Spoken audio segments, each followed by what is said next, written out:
क्या हुआ? बुरा ये है कि जब नौजवान अपने अधिकारों के लिए यहाँ लड़ने आए तो उन पर लाठियां चली और मुझे सारे मीडिया कर्मियों ने बताया कि बहनों के कपड़े फाड़ दिए गए। अपमान करने वाले को सबक सिखाया जाए। फिर मैं इधर देखता हूँ ये वर्दी में जो लोग खड़े हैं, फिर पता लगता है कि ये कौन है। तो पता ये लगता है कि ये भी तो सिस्टम का ही पार्टी, ये भी तो हम में से एक दो लोग हैं। मैं एक नौजवान हूँ, मेरे बेरोजगारी का दर्द समझता हूँ, क्योंकि मैं हम पे जो कार्यकर्ता ना बड़े पैमाने पे नौजवान और वो सब लोग बेरोजगार। सरकार बस दावे करती है कि 25 लाख नौकरी दी, 2 करोड़ रोजगार दिए। वो जो इतना बड़ा पत्र आपने मुझे लिख के दिया ना, वो पत्र सबको पता लग जाएगा अगर आप तय करो। अगर एक दिन रख दें कि भाई हमें संसद भवन का घेराव करना है, सत्र चल रहा है, 2 महीने में कराना ही है, लेकिन भर्ती नहीं कराएंगे। भर्ती कराएंगे 3 साल में, 2018 की भर्ती 2021 में। 3 साल तक उस नौजवान को रगड़ेंगे, परेशान करेंगे, तोड़ेंगे, उसकी हिम्मत को निचोड़ देंगे। ये सरकार दे रही है हमें सावधान होना पड़ेगा। इन्हें अपने आंदोलन से कुछ अच्छा करना होता है, वो लोग करते हैं। एसएससी जीडी के मेडिकल फिट नौजवान बहनों और भाइयों, आप लोग पिछले 11 महीने से आंदोलन कर रहे हैं। इस 11 महीने के जीवन में बहुत कुछ आपको सीखने को मिला होगा। जो सबसे जरूरी है वो ये है कि सरकार सुनती नहीं है। ये समझ आया नहीं आया? अगर सरकार सुनती तो क्या ये हालात होते? लोकतंत्र है, कॉन्स्टिट्यूशन है, सब है, लेकिन क्या पिछले 11 महीने में आपकी आवाज़ प्रधानमंत्री जी तक नहीं गई? गई भी तो उन्होंने सुनना क्यों नहीं चाहा? क्योंकि नौजवान बेरोजगार इस देश के एजेंडे में नहीं है। इस देश के एजेंडे में वो जिससे उसकी वोट बढ़ जाए। आपको अपने मुद्दे को वोट से जोड़ना पड़ेगा। अगर आप अपने मुद्दे को वोट से नहीं जोड़ोगे ना, तो उनको आपका डर ही नहीं होगा। समझ रहे हो? नौजवान इस देश की ताकत है। इस देश की सीमा की रक्षा के लिए नौजवान की जरूरत है। घर चलाने के लिए नौजवान की जरूरत है। हर जगह नौजवान की जरूरत है। लेकिन जब वो नौजवान तैयार होके देश सेवा में जुटना चाहता है तो उसको रोकने के लिए सरकारें लगी हुई हैं। अब मैंने आपका पूरा ये जो मुझे दिया गया, जिसमें पूरी जानकारी मैं अपनी वाणी द्वारा मीडिया के साथियों को बता दूं कि असल बात क्या है। क्योंकि जब आपके जरिए बात बहुत दूर तक जाएगी, पूरे देश में रहने वाले जो यहाँ नहीं हैं वो लोग भी सुनेंगे, तो शायद मेरे हिसाब से उनको पता लगेगा कि सरकार क्या कर रही है। ये आंदोलन है एसएससी जीडी 2018 के बच्चों का, जिसमें जो डिपार्टमेंट है जहाँ नियुक्तियाँ होनी है वो है NIA, SSF, CISF, BSF, CRPF, ITBP और असम राइफल्स। ये इसकी सिपाही भर्ती परीक्षा थी। हमारे केंद्रीय राज्य मंत्री कहते हैं कि 1 लाख से ज़्यादा रिक्त पद पड़े हुए हैं, लेकिन ये जो भर्ती थी ये 60,210 पदों पे थी। क्या मैं सही हूँ? इनमें से भी 54,000 बच्चों को लगभग नियुक्ति देने का प्रयास किया गया। 6,000 पद लगभग रोक दिए गए।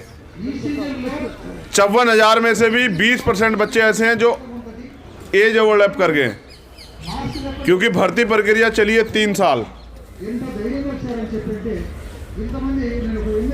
अब बच्चों की ये मांग है कि वो देश सेवा करना चाहते हैं। चीन और पाकिस्तान बॉर्डर पे तनाव है, तमाम तरह की चीज़ें हैं। जो अभी जवान वहाँ हैं वो जवान भी ज़्यादा काम उनको काम करना पड़ रहा है, क्योंकि वहाँ लोगों की कमी है, जवानों की कमी है।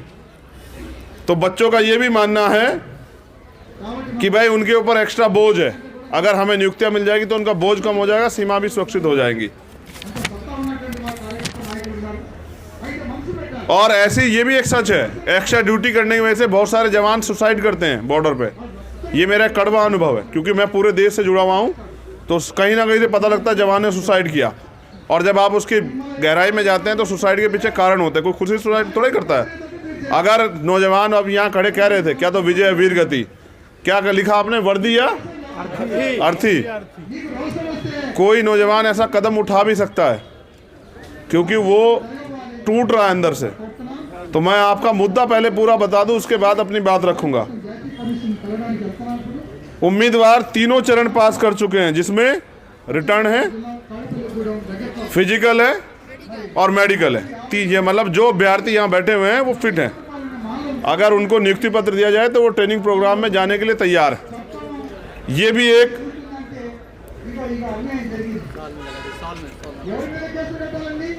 11 महीने से आंदोलन चल रहा है और ये भर्ती प्रक्रिया 3 साल चली। बस इतना ही, ठीक है। चलो अब ये आपका, अब हमारी बारी। हमने बता दिया कि क्या क्या हुआ। बुरा ये है कि जब नौजवान अपने अधिकारों के लिए यहाँ लड़ने आए तो उन पर लाठियाँ चली और मुझे सारे मीडिया कर्मियों ने बताया कि बहनों के कपड़े फाड़ दिए गए। ये मेरी बड़ी दिक्कत है। जब कहीं किसी बहन का अपमान होता है तो मुझे बड़ी तकलीफ़ होती है और मेरा मन करता है अपमान करने वाले को सबक सिखाया जाए। फिर मैं इधर देखता हूँ ये वर्दी में जो लोग खड़े हैं, फिर पता लगता है कि ये कौन है। तो पता ये लगता है कि ये भी तो सिस्टम का ही पार्टी है, भी तो हम में से एक दो लोग हैं, या ये हम ही तो हैं। बस इनके तन पे वर्दी और हम पे नहीं है। हम वर्दी मांग रहे हैं और वो वर्दी पहने खड़े हैं। समझ रहे? ये अंग्रेज नहीं है, ये किसी दूसरे देश के लोग नहीं है। ये यहीं हमारी तरह भर्ती प्रक्रिया में आए और जिनको, ये वो लोग हैं जिनको बिना लड़े अपना अधिकार जो है मिल गया। फिर सिस्टम को समझिए कि ये लोग ऐसा क्यों करते कि हम पे लाठियाँ चलाते हैं। ये ऐसा इसलिए नहीं करते कि आपसे नाराज़ हैं या ये नहीं चाहते कि आपको रोज़गार मिले। ये इसलिए ऐसा करते क्योंकि जो इनको तनख्वाह दे रही है वो सरकार चाहती है कि आप लोगों के साथ ऐसा हो, क्योंकि ये सरकारी मुलाजिम है। जो सरकार कहेगी वही इनको करना पड़ेगा ना। सरकार कहती है अगर नौजवान अपना हक मांगने आए तो उसको लाठी से पीटो, तो तभी तो करते हैं। तो मैं समझता हूँ कि हमारे यहाँ कहावत है, वो कहावत मैं नहीं कह सकता हूँ क्योंकि वो कहावत का प्रारूप अलग है। मैं कहीं ना कहीं उस कहावत को कहने के बाद मैं विरोधी टाइप हो जाऊँगा, लेकिन मैं उसका सार ये है कि समस्या जड़ से ख़त्म होनी चाहिए। तो मैं समझता हूँ जो सरकार 11 महीने से 10 महीने से हमारी नहीं सुन रही है, उसको सत्ता में बैठने का कोई अधिकार नहीं। अगर हम लोग इसे अपनी वोट की वैल्यू से जोड़ ले, मैं फिर कह रहा हूं, तो मैं लिख के देता हूं कि वो इतने डरे हुए लोग हैं, उन्हें सत्ता से मतलब है, वो आपकी मांग को 10 दिन में मान लेंगे। पहली बात तो बहुत सारे लोग हैं जिनको नौकरी की जरूरत थी, बहुत कम लोग यहाँ उपस्थित हैं, लेकिन कुछ बच्चे ऐसे हैं जो लंबे समय से उपस्थित हैं। एक आंदोलन हम लोग जीतने कगार पे, 69 शिक्षक भर्ती वाला जो लखनऊ में चल रहा था। आंदोलन वही सफल होता है जिसको लगातार चलाया जाए। आप लोग लगातार लड़ रहे हैं, तो हमारे नेता हिमांशु जी ने हमसे कहा कि वो लोग लड़ रहे हैं, वो आपको चाहते हैं। महेश जी ने भी, राकेश कसाना जी ने, सब ने हमें फ़ोन किया कि आपको आना पड़ेगा। हमने कहा एक डेट तय कर लो। आज मैं सच में बताऊं, मैं लड़ने नहीं आया आज तो मैं आपको बताने आया कि हम लोग लड़ सकते हैं। अगर लड़ना है तो एक दिन तय कर रहे हैं, फिर आना लड़ने, और फिर ये बात तय करके आना विजया वीर गति। और घबराओ मत, बिल्कुल मत घबराओ। युवा वो शक्ति है जिसने अच्छे अच्छे को झुका दिया है। युवा रीढ़ है इस देश की, उसे कोई नहीं झुका सकता, कोई नहीं झुका सकता। ना कोई ऐसा जन्मा है जो झुका दे, क्योंकि मैं जिनको आदर्श मानता हूं वो करतार सिंह सराभा, शहीद करतार सिंह, 19 साल के थे जब देश की आज़ादी के लिए शहीद हुए। उनको आदर्श माना शहीद आजम सरदार भगत सिंह ने, और वो 23 साल के थे जब वो शहीद हुए। एक और बड़े क्रांतिकारी हुए जिनको हम कहते हैं शहीद शिरोमणि उधम सिंह जी, 21 साल बाद वो अपने जो संकल्प लिया था उसको पूरा कर पाए। तो नौजवान कमज़ोर नहीं होता है, बस कमी होती है कि वो संकल्प लेता है नहीं लेता है। मैं आपसे जानना चाहता हूँ, जीतना चाहते हैं नहीं जीतना चाहते, बताओ। मंच पे बैठा कोई नहीं बोलेगा, क्योंकि आप अगर उनमें से होते तो उनके बीच होते। आप मंच पे हैं तो आप उनमें से नहीं, बिल्कुल नहीं। हम स्पष्टवादी आदमी, हम अपने लोगों को भी सही समझाते हैं कि जिनके लिए लड़ रहे हैं उनके जैसे बन तो जाओ, उनसे दिल तो मिलाओ, उनको विश्वास तो कि आप उनमें से एक हो। आप उनको छलोगे नहीं, आप आगे सिर्फ अपनी बात कह के चले तो नहीं जाओगे, आप उनको औरों की तरह धोखा तो नहीं दोगे। अगर ये विश्वास बनाना तो उनके जैसे उनके बीच में रहना पड़ेगा, तभी तो वो समझेंगे कि ये हम में से है या हमसे अलग है। लोकसभा का 23 तक है सत्र, कोई मीडिया के साथी बताया गया है जानकारी? कब तक है सत्र? 29 तक। बताओ लड़ना चाहते हो नहीं चाहते, बताओ पहले। देखो हम आदमी बड़े ना सिद्धांतिक हैं, उन लोगों पे समय नहीं खर्च करते जो लड़ना नहीं चाहते। तुम्हारे बीच पता है क्यों है? क्योंकि तुम 10-11 महीने से यहाँ बैठे हो। अगर तुम आज आए होते तो हम नहीं आते, हमारे लीडर्स आते आपके बीच में। हमने जांच लिया कि आप लड़ना चाहते हो। बताओ अगर लड़ना चाहते हो तो क्या कुर्बानी बलिदान के लिए तैयार हो? चलो, मैं ये भी जानता हूँ कि जो लोग वर्दी चाहते हैं ना, उनको ये भी पता है कि बलिदान भी हो सकता है, तो वो बलिदान से नहीं डरते हैं। ये कोई कलर की नौकरी थोड़ा ही मांग रहे हो तुम लोग, चपरासी की थोड़ा ही मांग रहे हो, ऑफिस की थोड़ा ही मांग रहे हो। आप तो वर्दी मांग रहे हो, वर्दी। और जो वर्दी पहनेगा उसके लिए तो पहले है ये, वो अपने घर कह के जाता ड्यूटी पे जाने से पहले कि मेरी लाश पे रोना मत, जब मेरा शव आएगा तो रोना मत, मैं शहीद हो सकता हूँ देश के लिए। तो मैं समझता हूँ कि वर्दी मांगने वाले लोग इस देश से प्यार करते हैं। तो मैं आपकी भावनाओं की कदर करते हुए, आपकी जो जिनको आप माने अपनी टीम से कि अच्छे लोग हैं, इनकी बात को आप मान सकते हैं। क्योंकि देखो, एक तो यूनिट आपको बनानी पड़ेगी जो फैसला लेगी, सब लोग फैसला नहीं ले सकते हैं। आप जैसे हमने वहाँ बनाया, 8-10 लोगों का एक ग्रुप बना लीजिए जो लीडरशिप करेंगे, जिनको आप कहोगे हमें इनके ऊपर विश्वास है, ये बिकेंगे नहीं, ये टूटेंगे नहीं, ये झुकेंगे नहीं। उन 10 लोगों से मैं बात करूँगा बस, और फिर जो मैं तय करूँगा उसमें आपको मदद करनी पड़ेगी। फिर देखते हैं हार होती है जीत होती है।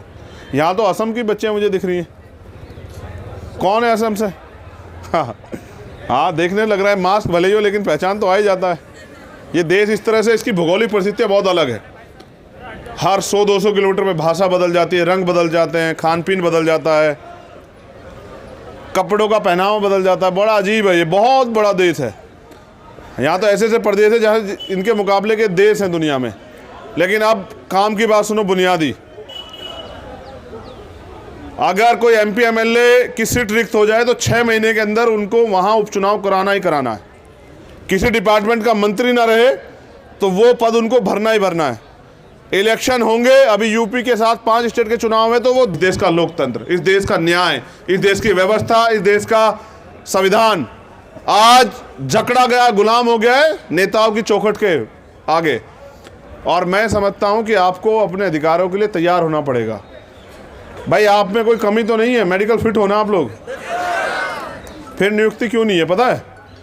इसका कारण सरकार ये जानती है कि अगर ये 50,000 रुपये की, 40,000 रुपये की नौकरी करेंगे ना, तो फिर ये अपने बच्चों को, जो आर्थिक रूप से कमज़ोर वर्ग के लोग हैं, ये अपने बच्चों को प्राइमरी स्कूल में नहीं पढ़ाएंगे, ये फिर पढ़ाएंगे इंग्लिश मीडियम में। और फिर इन्हें रोटी के लिए सुबह शाम परेशान नहीं होना पड़ेगा। तो ये देश के बारे में भी सोचेंगे, देश में क्या हो रहा है। एक पूरी साजिश के तहत इस देश को गुलाम बनाने की प्रक्रिया चल रही है। किसी तरह से सरकार ये चाहती है कि सत्ता में बनी रही अगली बार तक, और इस देश का संविधान ख़त्म कर दें। और क्योंकि लोगों को यही नहीं पता कि उनके अधिकार क्या हैं, उनकी ड्यूटी क्या है। भारतीय कॉन्स्टिट्यूशन आप में से कितने लोगों ने पढ़ा है? हाथ उठा के बताओ। सवाल पूछने वाला हूँ, सोच समझ के उठाना। वकील के सामने हो, समझ रहे हो, किसी अनपढ़ नेता के सामने नहीं हो, घूंटा टेक के, जो सिर्फ पिताजी के दम पे या माँ के दम पे या बुआ चाचा के दम पे नेता बन के आया हो, जिसने अपनी पहचान बनाई, उसके सामने नहीं हो। उस व्यक्ति के सामने हो जो 18 साल से इस काम को कर रहा है, जिसने इस देश की जो सबसे बड़ी जेल तिहाड़, उसको भी 2-2 बार देखा है, जो PhD करके आया तिहाड़ से, उसके सामने हो। पढ़ा है संविधान? ये बताओ, खड़े हो जाओ, बताओ अपने अधिकार बताओ, फंडामेंटल जो राइट्स हैं वो बताओ क्या क्या है। हाँ,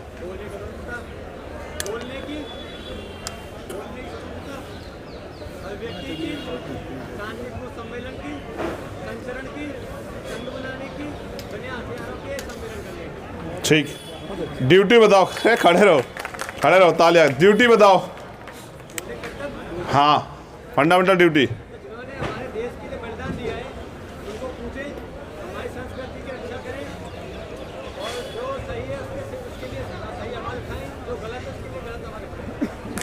गलत आवाज भी उठती है क्या कभी?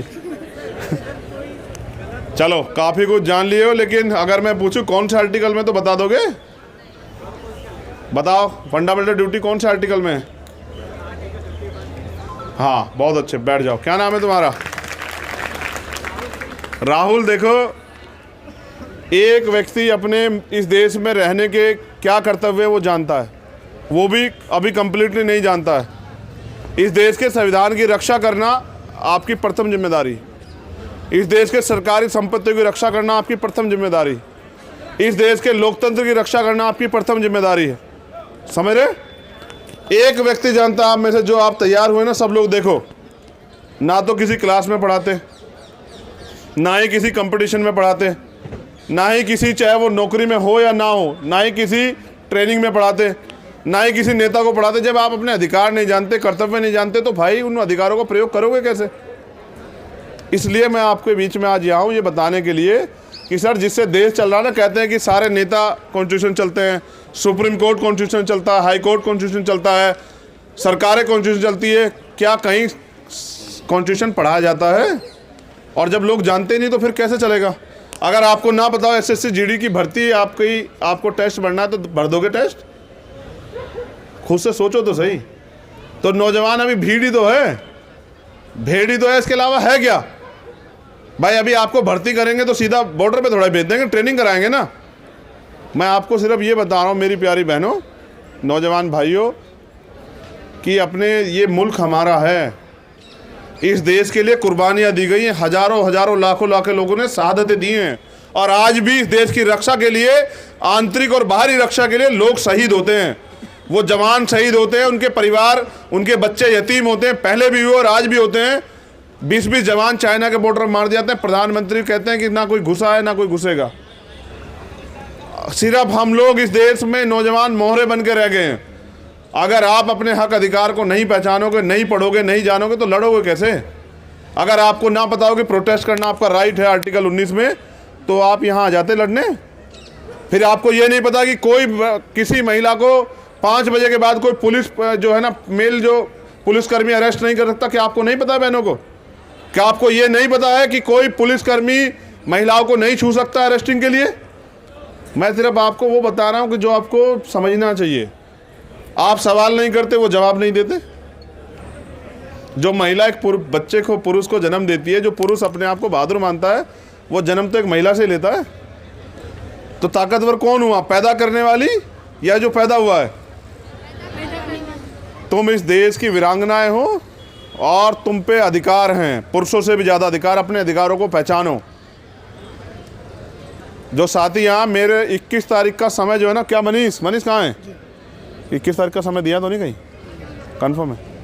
डन। 21 तारीख मेरी फेवरेट तारीख है। 21 तारीख का किया गया आंदोलन हम कभी नहीं हारे आज तक। सब जानते हैं, हमारी यूनिट के सब लोग जानते हैं। मेरा जन्मदिन आता है 3 तारीख को, इसी महीने में था, 3 दिसंबर।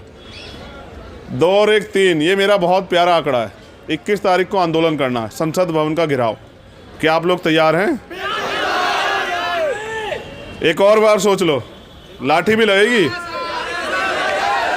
गोली भी चल सकती है। भागोगे तो नहीं, झुकोगे तो नहीं। तो लिखो, आज से लिखना शुरू करो कि 21 तारीख को हम प्रधानमंत्री को संसद भवन में बैठने नहीं देंगे अगर हमारी नियुक्ति पे बात नहीं होगी। हमें एसएससी जीडी वाले बच्चों को नौकरी नहीं मिलेगी। और सबसे ज़्यादा अगर किसी का सीना रहेगा तो मेरी जबान है कि आपके भाई का रहेगा, चाहे मुझे कुछ भी हो जाए। मैं एक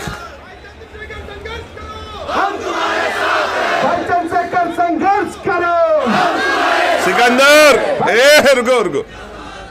अच्छा सुनो, हम यहाँ के घूमने आए, रोज तो संघर्ष करते हैं। हमसे संघर्ष करवाओ, मैं इनसे कह रहा हूँ कि तैयार हो जाओ। समझ रहे हो? हमारे संघर्ष को तो आप भी जानते हो और सरकार भी जानती है। हम यहाँ कह रहे हैं कि सरकार को पता नहीं लग रहा है? अभी हमने लखनऊ बैठ के कहा कि 5 दिन करेंगे, 16 से 21 का नाम लेते यूपी सरकार बोली कि इसको कर दे रहे हैं, 29,000 शिक्षक भर्ती वाले का हल निकाल दे रहे हैं। समझ रहे हो? वो हमारे 21 को जानते हैं। हमने दिल्ली में भी किया था 21 रविदास मंदिर वाले में। हाँ, हमने खाई थी 250 लाठियाँ। बैठे हैं जितेंद्र भाई हमारे। और ये भी सच है कि हम रहे थे 66 दिन जेल, लेकिन इस देश सुप्रीम कोर्ट को भी झुकाया, सरकार को भी झुकाया था उन्हीं 66 दिनों में। हमारे लिए राजनीति सिर्फ चुनाव नहीं है।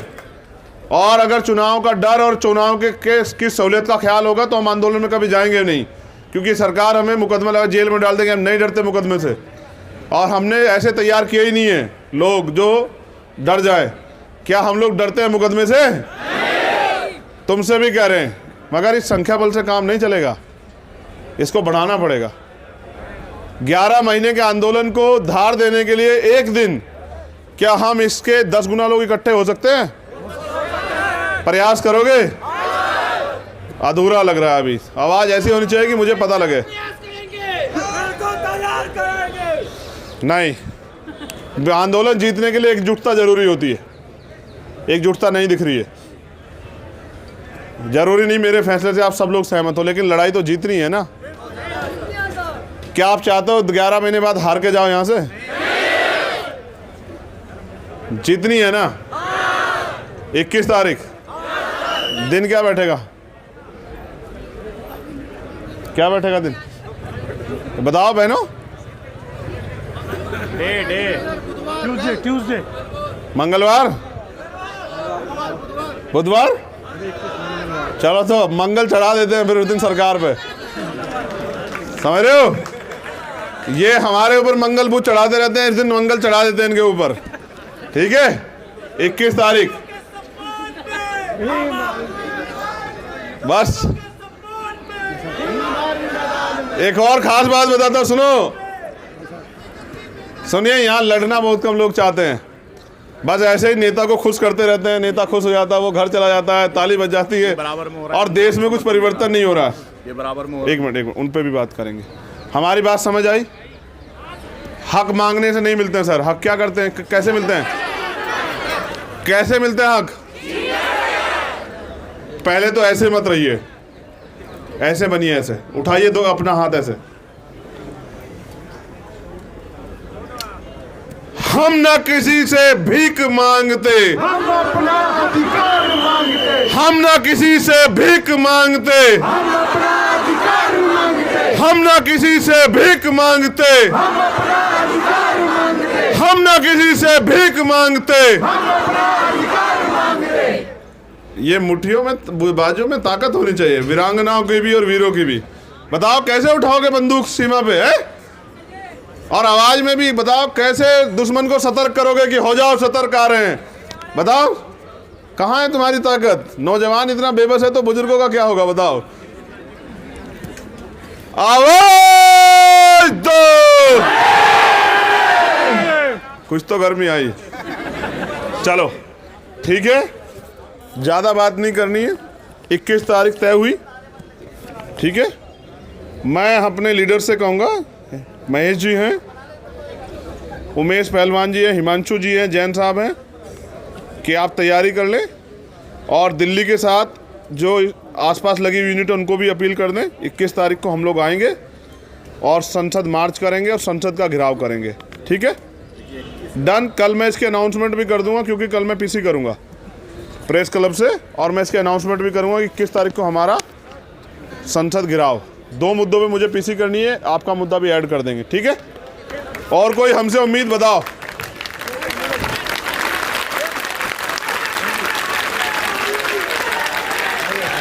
सुनिए,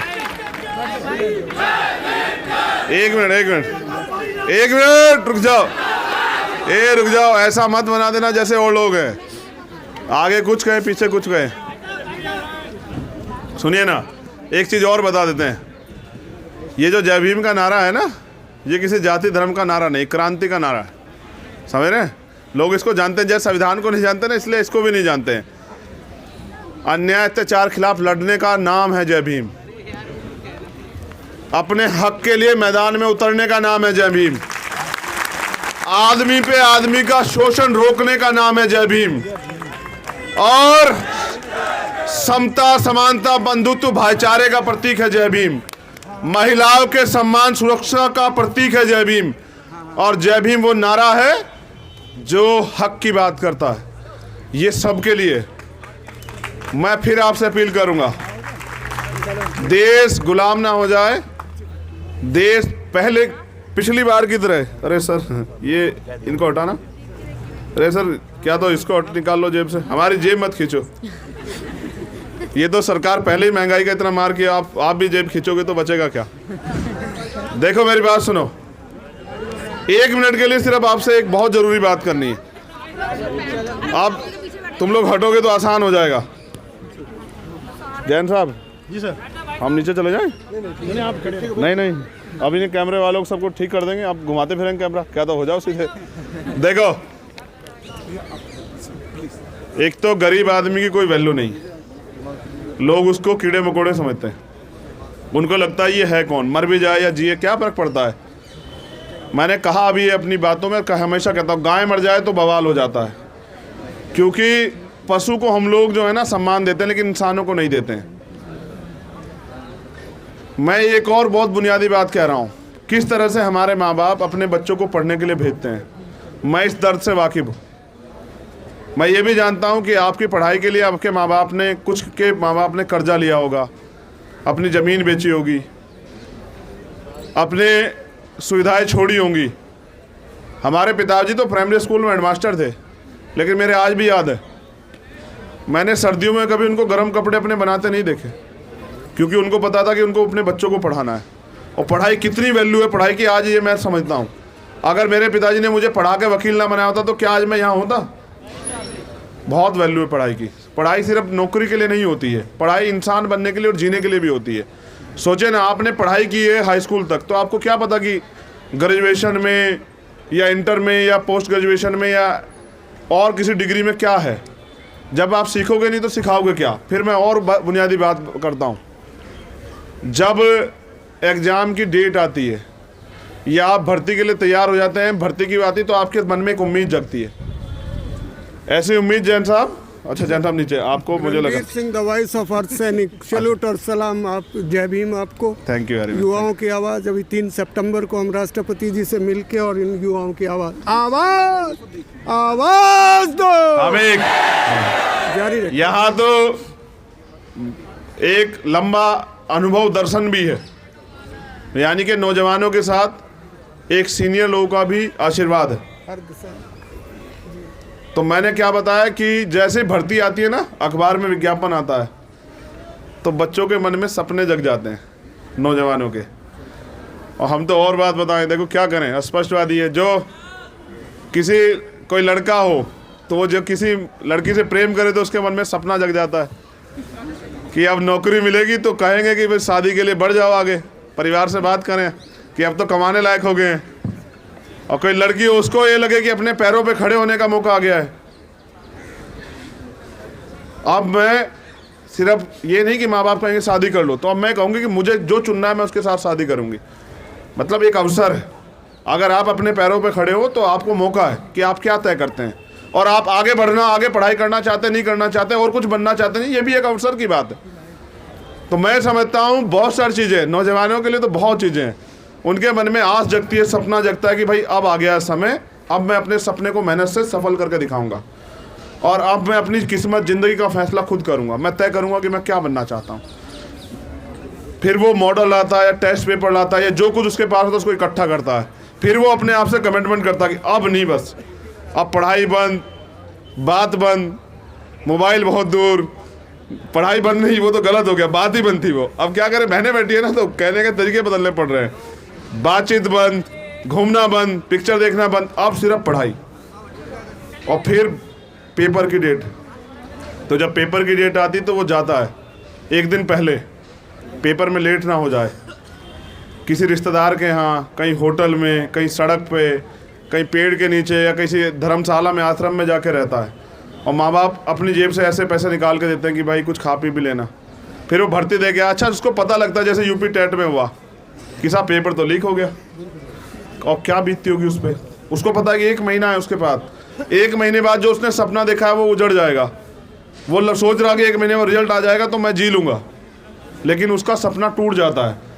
यूपी टेट की भर्ती का पेपर 28 में लीक नहीं हुआ, 27 को शाम को 6 बजे लीक हुआ, और लीक हुआ इलाहाबाद में। इलाहाबाद के अधिकारी जानते हैं कि पेपर लीक हुआ। उन्होंने चीफ मिनिस्टर को बताया, चीफ मिनिस्टर ने कहा मत जिक्र करना, अभी सुबह जब मैं रैली में जाऊंगा तब पेपर स्टार्ट हो जाए तब जिक्र करना। फिर मैं इवेंट बना के कहूँगा कि इनके बुलडोजर चला दो, इनकी संपत्ति जब्त कर दो, ये कर दो, वो कर दो। अरे बाबा, हम तो जानते हैं सब कुछ, क्या पाठ पढ़ाते रहते हो यार, बेकार के काम करते रहते हो। सच ये है कि 27 तारीख को पेपर लीक हुआ, और ये बता देते तो लाखों बच्चे, 16-16.5 लाख बच्चे शामिल हुए थे, वो अपने घर रुक जाते। उनमें से 10% भी रुक जाते, उनके कितना नुकसान हुआ होगा। इन्हें मतलब नहीं है ना नौजवान से, ना उनके रोजगार से, ना उनकी पीड़ाओं से, ना उनकी समस्याओं से। फिर मैंने अपील करी कि मुख्यमंत्री जी बच्चे लौटेंगे कैसे घर, और अगली बार पेपर देने आएंगे वो खर्चा कौन वहन करेगा? आप कह रहे 1 महीने बाद पेपर होगा। तो कहा कि पास अलाउड हो जाएंगे, अपना आई कार्ड दिखा के चले जाओ। लेकिन बच्चों ने मुझे बताया कि कोई नहीं माना, पैसे लिए हमसे 161 रुपये 200 रुपये जो टिकट बैठता था। तो ये सरकारें आज ऐसी हैं जो आंख से आंख मिला के झूठ बोलती हैं। मगर मैं नौजवानों को कहना चाहता हूँ, आपने पढ़ाई सिर्फ नौकरी के लिए नहीं की है। यहाँ तो आप नौकरी का प्रयास कर रहे हैं, लेकिन पढ़ाई आपकी इसलिए भी है कि इस देश की तरक्की में आपकी हिस्सेदारी हो। भाई नौकरी तो 2% है ना। आपने कितने बच्चों ने फॉर्म भरा था SSCGD के एग्जाम में? कितने? एक आदमी बताओ। 60 लाख बच्चों ने। नौकरी कितनी थी? 60,000। सोचो 1% नौकरी थी। सोचना नहीं तो सही है। तो 99% बच्चे क्या करेंगे? क्या सरकार ने उनके लिए प्राइवेट रोजगार की व्यवस्था की? क्या सरकार ने उनके लिए भत्ते की व्यवस्था की? क्या सरकार ने उनके लिए वो कैसे जिएंगे इसके लिए कुछ व्यवस्था की? कोई व्यवसाय, कुछ लोन या कुछ? क्यों नहीं की? क्योंकि वो चाहते थोड़े दिनों में तुम्हारी उम्र निकल जाए और वो तुमसे कहें चुनाव के समय कि 2,000-5,000 रुपये ले लो, वोट दे दो। उनकी सरकारें बनती रहें, वो अपने खाते भरते रहें और आप लोग ऐसे सड़ते रहो। मैं समझता हूं कि अब जागरूक होने का समय आ गया है। अब आप समझे कि सरकारें कौन बनाता है? सरकारें हम ही लोग तो बनाते हैं ना। अगर हम वोट ना दे 51% युवा सरकार बन जाएगी किसी की, और अगर 51% लोग एकजुट होकर वोट देते हैं तो फिर क्या होगा? समझ रहे हो? क्योंकि दोबारा समय नहीं मिलता, इसलिए आज जागरूक कर रहा हूं आप लोगों को। देखो लोकतंत्र है, अगर 50.1% वोट किसी के पास है, 49.9% वोट किसी के पास है, तो 51.1% वाला जीत जाएगा। 51% युवा को क्यों नकार रहे हैं? पता, उनको पता है कि जाति धर्म पे हिंदू मुसलमान मस्जिद मंदिर पे वोट देंगे। वो शंभू भाई सही कहें, बहुत सारे लोग सही कहें। उनको पता है कि इन 3 महीने में भारत के लोग भूल जाते हैं। इनको लाठी मारो, इनके कपड़े फाड़ दो या इनको गलत जगह छू लो, क्या करेंगी? 3 महीने में भूल जाएंगी। इसलिए वो तुम्हारी वैल्यू नहीं समझ रहे हैं। 21 तारीख को हर एक आदमी अपने प्रयास से 5 लोगों को बुलाने का प्रयास करेगा, ठीक है? आज हम हजारों की संख्या में, उस दिन हम कई हजार हो जाएंगे और हम अपनी तरफ से प्रयास करेंगे। भीम आर्मी के लोग कहाँ से आते हैं, कहाँ को जाते हैं, किसी को नहीं पता। लेकिन जब भीम आर्मी के लोग आते हैं तो सरकार को पता जरूर लगता है। फिर बसें बंद होती है, ट्रेनें बंद होती है, बहुत कुछ बंद होता है। लेकिन क्योंकि हम संवैधानिक तरीके से लड़ते हैं, हम हारना नहीं जानते हैं। ना हमारी डिक्शनरी में हारने नाम का वर्ड कभी सुना आपने हमारे मुंह से कि हम हार रहे हैं? आप हारोगे ही नहीं, मैं आज आपको कह रहा हूं। बहुत उचित समय पे आपने आंदोलन को धार दी है, मुझे आपने बुलाया, धन्यवाद। मैं अपने लीडर से कहूँगा कि वो प्रयास करके और सब लोगों को भी जोड़े।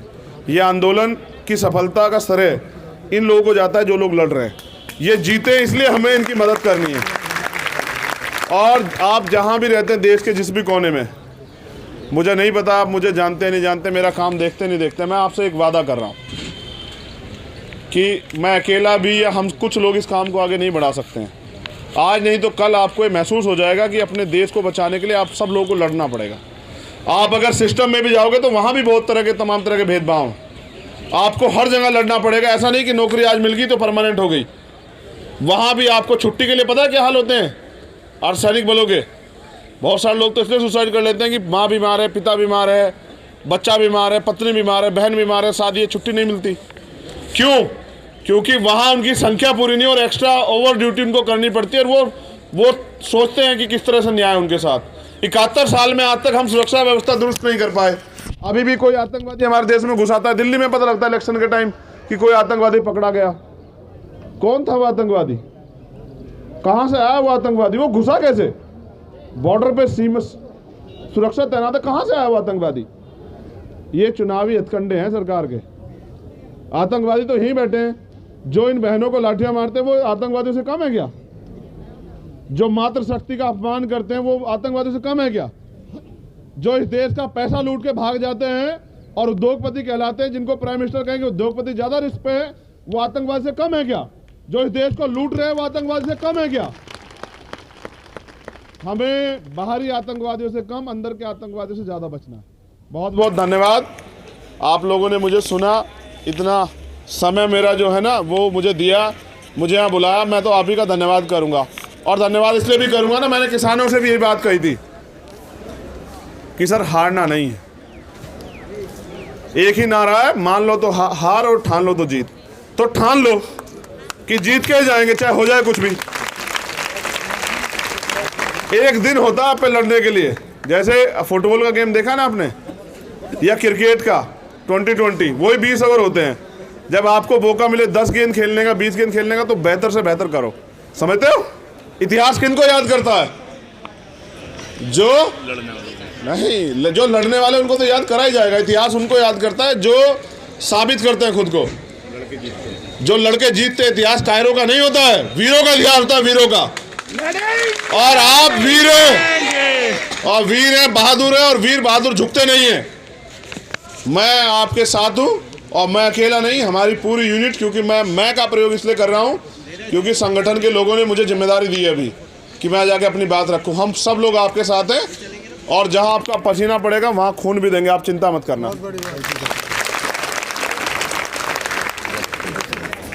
ये समर्थन दिया है इन्हें, ये बराबर में हो रहे आंदोलन वालों ने इन्हें समर्थन दिया है। अच्छा, ये APMRPC स्टेट प्रेसिडेंट श्री, ये आंध्रा के हैं, A2 का राजा जी हैं, और वरैया महदिया जी हैं। इनका भी समर्थन आपको प्राप्त हुआ। अभी तो समर्थन बहुत सारे होंगे। हम 2 लाइनें आपके लिए कह देते हैं। एक मिनट रोक लें। राजमहलों से खंडरों के रास्ते हो जाएंगे, राजमहलों से खंडरों के रास्ते हो जाएंगे। हम नौजवानों से जो उलझेंगे वो फना हो जाएंगे।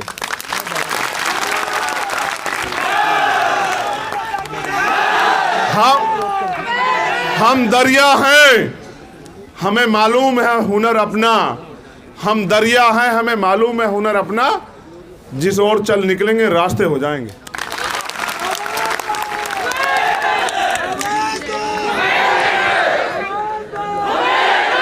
संघर्षों के साए में घनघोर जवानी पलती है।